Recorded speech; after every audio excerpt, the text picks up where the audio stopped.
লিঙ্গুরা সাত শহীদের মাজার। আপনারা আসলে যারা যারা আসবেন সুন্দর করে দেখে যাবেন। এখানে 1971 সালে পাক বাহিনীর হাতে শহীদ হয়েছিলেন বীর মুক্তিযোদ্ধারা। এখানে 7 জন, জামালপুর, নেত্রকোনা, ময়মনসিংহ 3 জায়গায় মিলিয়ে 7 জন শহীদ হয়েছেন। সীমান্তবর্তী এলাকা, ওই দেখতে পাচ্ছেন ইন্ডিয়া ব্রিজ, ওইদিকে ইন্ডিয়ার গাড়ি চলাচল করতেছে ওই, আর ওইটা হচ্ছে BSF point, BSF Indian border guard.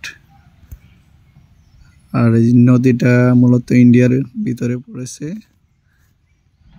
আর আমি যেখানে অবস্থান করতেছি সেটা ইন্ডিয়ার মধ্যেই, একেবারে সীমান্তবর্তী। ওই আমার ফ্রেন্ড ওইদিকে, ওরা ফটো তুলতেছে। আর এই হচ্ছে বাংলাদেশের লাস্ট সীমানা, এটাই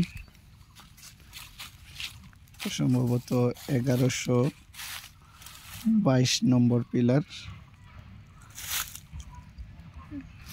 আর এখানে 2000 সনে এই শিমুল বাগান,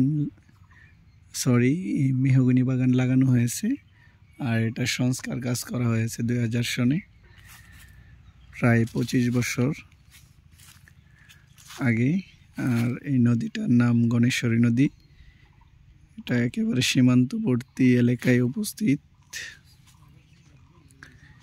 এই জায়গার বাংলাদেশের নাম ফুলবাড়ি 7 শহীদের মাজার, আর ওই পারে ইন্ডিয়াতে নাম রংরা,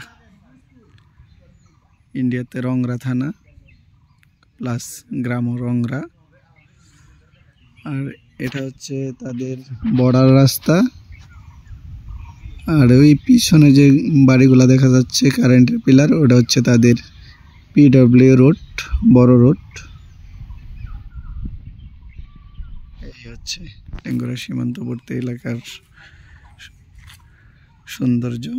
আপনারা আসলে দেখতে পারেন, রাস্তাঘাট মোটামুটি ভালো। এখানে মোটর সাইকেলে আসা লাগে লিঙ্গুরা পর্যন্ত, আপনার বাসে, প্রাইভেট কার এখানেও আসে, বাস আসে না। আপনারা আসতে পারবেন মন চাইলে। আর আরেকটা স্পট আছে দেখার মতো, মমিনের টিলা। কোনো একদিন ওই পাহাড় নিয়ে ভিডিও দিব আর কি আপনাদেরকে।